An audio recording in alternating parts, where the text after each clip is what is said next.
আসসালামু আলাইকুম গাইস, আজকে আমি গরুর গোস্ত কষায় রাখতেছি। আর হচ্ছে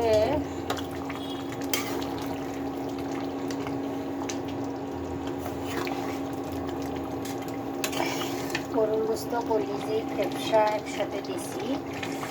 আর এগুলো হচ্ছে যে কলিজি আর খেপসা একসঙ্গে দিয়েছি।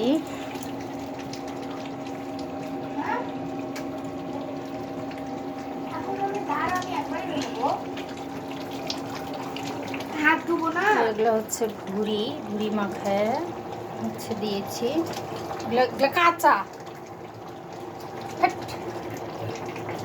ছোট লোক একটা, এই ওইখানে টেবিলের উপরে ওখানে জায়গা আছে না?